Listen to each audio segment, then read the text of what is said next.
ધોરણ 5 chapter number 1 રાષ્ટ્રીય ફળ કેરી, તેમાં પ્રશ્ન 8 જોઈએ આજે આપણે. દાખલો છે આપણો, એક વર્ગખંડમાં 42 વિદ્યાર્થીઓ છે. જો એક ટોપલીમાં 18 કેરીઓ હોય અને દરેક વિદ્યાર્થીઓને 3 કેરીઓ વહેંચવી હોય તો કુલ કેટલી ટોપલીઓની જરૂર પડે? હવે જો કુલ વિદ્યાર્થીઓની સંખ્યા કેટલી છે આપણી પાસે? 42. અહીંયા લખીશું કુલ વિદ્યાર્થીઓની સંખ્યા બરાબર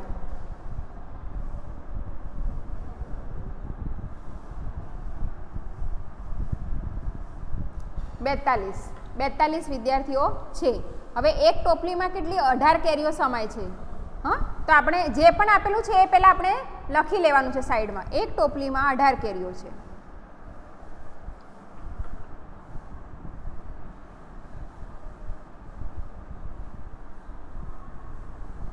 એક ટોપલીમાં કુલ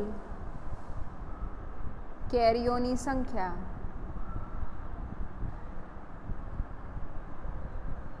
18 કેરીઓ છે અને દરેક વિદ્યાર્થીને 3 કેરી આપી છે. એટલે એક વિદ્યાર્થીને કેટલી કેરી આપી છે આપણે? 3.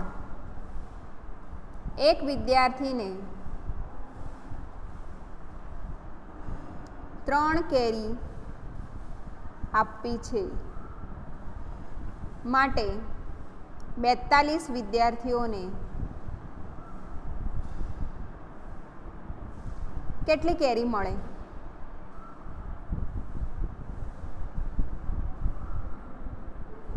તો શું કરવાનું છે? 42 ગુણ્યા 3 એના છેદમાં 1 બરાબર 42 ગુણ્યા 3 કરીએ આપણે તો આપણને જવાબ મળશે 126. 126 કેરી આપણે 42 વિદ્યાર્થીઓને આપવી પડે. આપણો પ્રશ્ન શું પૂછેલું છે? તો કુલ કેટલી ટોપલીઓની જરૂર પડે. હવે આટલી કેરીઓ છે બરાબર, અને એક ટોપલીમાં 18 કેરી સમાય તો 126 કેરી કેટલી ટોપલીમાં સમાય? બરાબર છે. તો 18 કેરી એક ટોપલીમાં, આપણે આવી રીતે વિધાન લખવાનું, 18 કેરી એક ટોપલીમાં સમાય માટે 126 કેરી કેટલી ટોપલીમાં સમાય? શું કરવાનું છે? 126 ગુણ્યા 1 છેદમાં 18. એટલે શું કરવાનું? 126 ભાગ્યા 18. 18 સિત્તા 126. જવાબ શું આવશે? 7 ટોપલી. 7 ટોપલીની અંદર 126 કેરી સમાશે.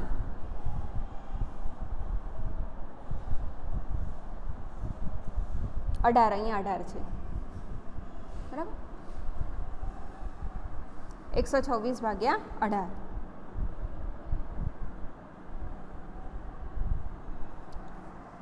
આગળનો આપણો પ્રશ્ન 9 છે. સ્નેહાએ રસ્તાની બાજુમાં ઊભી રહીને ત્યાંથી પસાર થતા વાહનોની નોંધ કરી. કુલ 2000 વાહનો હતા બરાબર છે. કુલ 2000 વાહનો 2 કલાકની અંદર પસાર થયા. એટલે સ્નેહાએ શું કર્યું છે? સ્નેહા ઊભી છે અને તેને 2 કલાકમાં 2000 વાહનો પસાર થયા તેની તેને નોંધ કરી.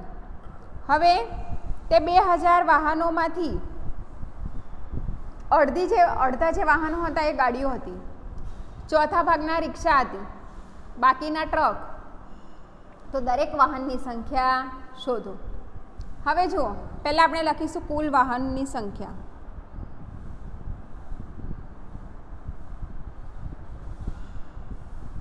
કેટલી છે? 2000. તેમાંથી અડધા વાહનો, અડધા એટલે શું કરવાનું? 2000 ને 1/2 વડે ભાગવાના. અડધા એટલે આપણે ચોથા ધોરણમાં શીખી ગયા છે. અડધું એટલે આપણે આ રીતે લખીએ. 1/4 એટલે આ રીતે લખાય.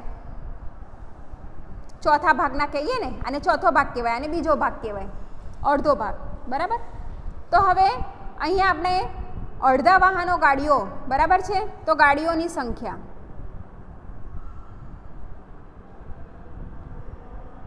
બરાબર 2000 ગુણ્યા 1/2 અડધા છે એટલે 2000 ગુણ્યા 1/2 બરાબર શું આવશે 2000 ભાગ્યા 2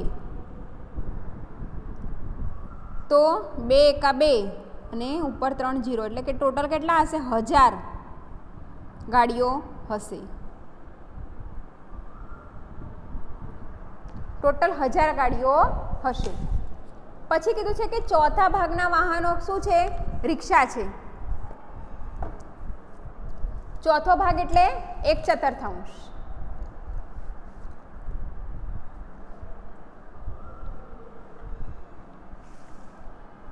ચોથા ભાગના વાહનો રિક્ષા છે તો અહીંયા લખીશું રિક્ષાની સંખ્યા બરાબર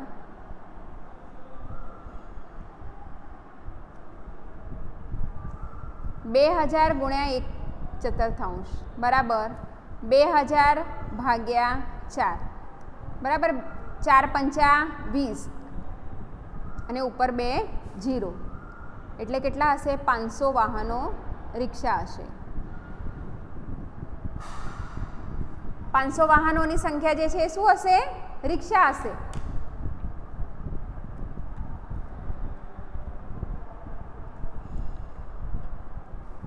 પછી આપણને કીધું છે બાકીના વાહનો ટ્રક હતા હવે જુઓ ગાડી થઈ ગઈ ગાડીની સંખ્યા કેટલી છે 1000 પછી રિક્ષા 500 તો આપણે શું કરીશું 1000 વત્તા 500 બરાબર 1500 હવે આ બંને કેટલા થાય 1500 હવે બાકી જેટલા વધ્યા એટલા ટ્રક છે ટ્રેક્ટર છે સોરી તો અહીંયા લખીશું ટ્રેક્ટરની સંખ્યા બરાબર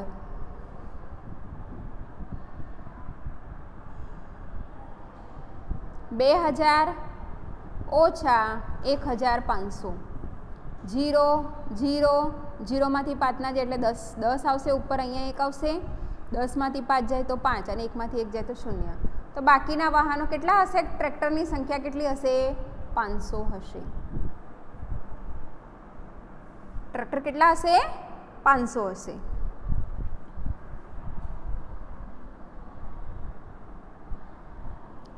અહીંયા ટ્રેક્ટર નથી પૂછ્યા અહીંયા બીજા દાખલામાં ટ્રેક્ટર છે અહીંયા ટ્રક છે બરાબર ટ્રકની સંખ્યા કેટલી હશે 500 છે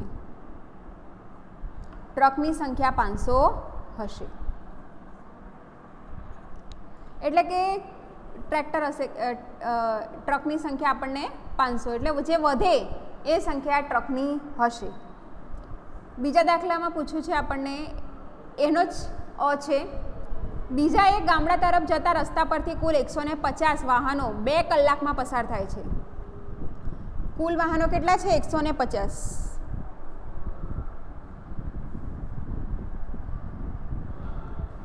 તેમાંથી ત્રીજા ભાગના સ્કૂટર ત્રીજા એટલે 1/3 પાંચમા ભાગના બળદગાડા પાંચમો ભાગ એટલે 1/5 અને બાકીના ટ્રેક્ટર હતા તો વાહનોની સંખ્યા શોધો તો પહેલાં આપણે સ્કૂટરની સંખ્યા શોધીએ સ્કૂટરની સંખ્યા બરાબર 150 ગુણ્યા ત્રીજા ભાગના સ્કૂટર એટલે 1/3 બરાબર 150 ભાગ્યા 3 3 પંચા 15 ની ઉપર 1 0 એટલે સ્કૂટરની સંખ્યા કેટલી હશે 50 હવે પાંચમા ભાગના બળદગાડા છે તો અહીંયા લખીશું બળદગાડાની સંખ્યા બરાબર 150 ગુણ્યા 1/5 150 ભાગ્યા 5 5 તરી 15 ની 15 એટલે 3 અને ઉપર 1 0 એટલે કેટલી હશે 30 જેટલી હશે હવે ટ્રેક્ટરની સંખ્યા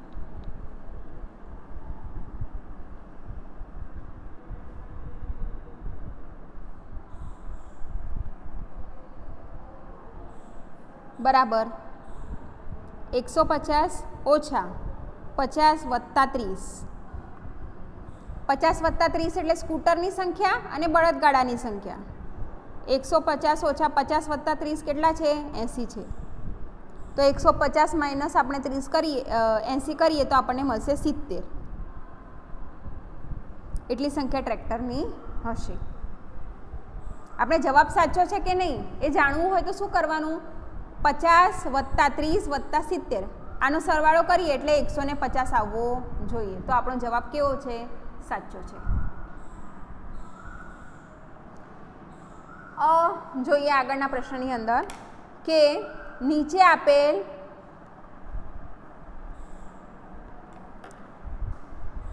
કોષ્ટકની વિગતને આધારે પ્રશ્નોના જવાબો આપો.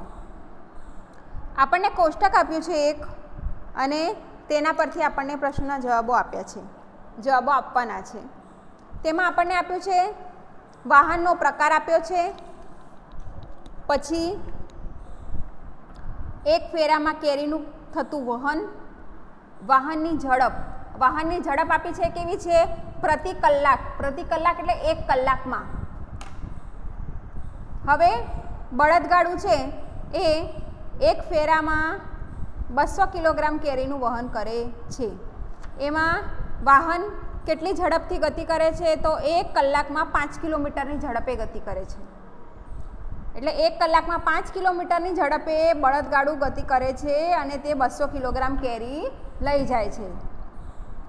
પછી છકડો કે રિક્ષા એ 15 કિલોમીટરની ઝડપે ગતિ કરે છે અને 700 કિલોગ્રામ કેરીનું વહન કરે છે. ટ્રેક્ટર તો 25 કિલોમીટરની ઝડપે ગતિ કરે છે, પ્રતિ કલાકની ઝડપે ગતિ કરે છે અને 1000 કિલોગ્રામ કેરીનું વહન કરે છે. ટ્રક શું કરે છે? તો 45 કિલોમીટર પ્રતિ કલાકની ઝડપે ગતિ કરીને 6000 કિલોગ્રામ કેરીનું વહન કરે છે. હવે આ જે કોષ્ટક છે એના પરથી આપણે પ્રશ્નના જવાબો લખવાના છે. તો એના પરથી આપણે આપણા પ્રશ્ન જોઈશું. પહેલો પ્રશ્ન આપણો છે કે બળદગાડું 3 ફેરામાં કેટલી કેરી લાવશે? તો એ એક ફેરાની અંદર બળદગાડું 200 કિલોગ્રામ કેરી લાવે છે, તો 3 ફેરામાં કેટલી કેરી લાવશે? તો અહીંયા આપણે લખીશું બળદગાડું એક ફેરામાં 200 કિલોગ્રામ કેરી લાવશે, માટે બળદગાડું 3 ફેરામાં કેટલા કિલોગ્રામ કેરી લાવશે? તો શું કરવાનું છે? 3 ગુણ્યા 200/1 ક્રોસ ગુણાકાર 3 અને 200નો ક્રોસ ગુણાકાર થશે અને એક ક્વેશ્ચન માર્ક. જ્યાં ક્વેશ્ચન માર્ક છે ત્યાં 1 લખવાનું, અહીંયા જે હોય એ નીચે લખવાનું છે. 200 ગુણ્યા 3 કરીએ તો કેટલો જવાબ મળે? 600 કિલોગ્રામ. 600 કિલોગ્રામ કેરી લાવશે. આગળનો પ્રશ્ન છે કે ટ્રેક્ટર 5 ફેરામાં કેટલી કેરી લાવશે? હવે જે ટ્રેક્ટર છે એ એક ફેરામાં 1000 કિલોગ્રામ કેરી લાવે છે. અહીંયા લખીશું ટ્રેક્ટર એક ફેરામાં 1000 કિલોગ્રામ કેરી લાવે છે, માટે ટ્રેક્ટર 5 ફેરામાં કેટલા કિલોગ્રામ કેરી લાવશે? તો શું કરીશું? 1000 ગુણ્યા 5/1 બરાબર કેટલા? 5000 કિલોગ્રામ કેરી લાવશે. ત્રીજો પ્રશ્ન છે આપણો, છકડો રિક્ષા 4 કલાકમાં કેટલું અંતર કાપશે? હવે જે છકડો છે એ 1 કલાકમાં 15 કિલોમીટર જેટલું અંતર કાપે છે. અહીંયા લખીશું છકડો રિક્ષા 1 કલાકમાં 15 કિલોમીટર અંતર કાપે છે, માટે છકડો 4 કલાકમાં કેટલા કિલોમીટર અંતર કાપશે? 15 ગુણ્યા 4/1, 15 ચોક 60, તો 60 કિલોમીટર જેટલું અંતર કાપશે. પછી છે ટ્રક 2 કલાકમાં કેટલું અંતર કાપશે? તો ટ્રક 1 કલાકમાં 45 કિલોમીટર જેટલું અંતર કાપે છે. ટ્રક 1 કલાકમાં 45 કિલોમીટર અંતર કાપે છે. માટે ટ્રક 2 કલાકમાં કેટલા કિલોમીટર અંતર કાપે છે? 45 ગુણ્યા 2/1 કેટલા આવશે? 90. 5 દુ 10 0, વધ્યા 1, 4 દુ 8 ને 1, 90 કિલોમીટર જેટલું અંતર.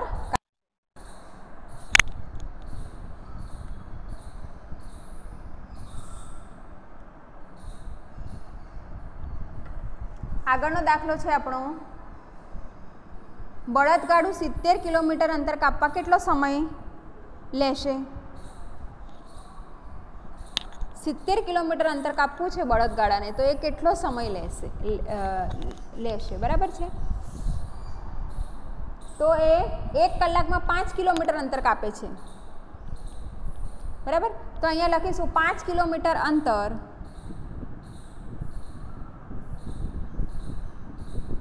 1 કલાકમાં કાપે છે બળદગાડું. માટે બળદગાડું 70 કિલોમીટર અંતર કેટલા કલાકમાં કાપશે? 70 ગુણ્યા 1/5. શું કરવાનું છે? 70 ભાગ્યા 5.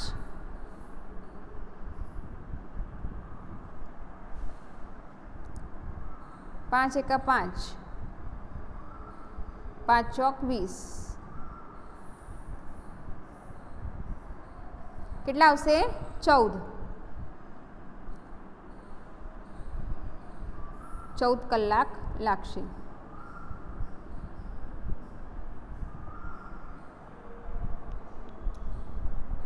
કલાક જેટલો એને સમય લાગશે.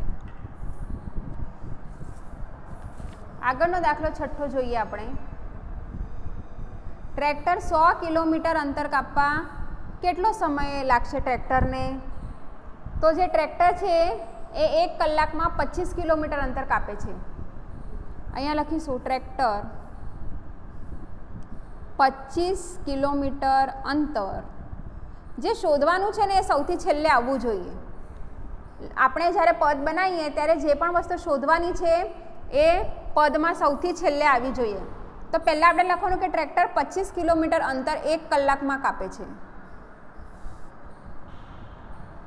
અહીંયા આપણે સમય શોધવાનો છે. બરાબર. તો મેં શું કર્યું છે કે જે સમય છે એને મેં છેલ્લે લઈ લીધો છે.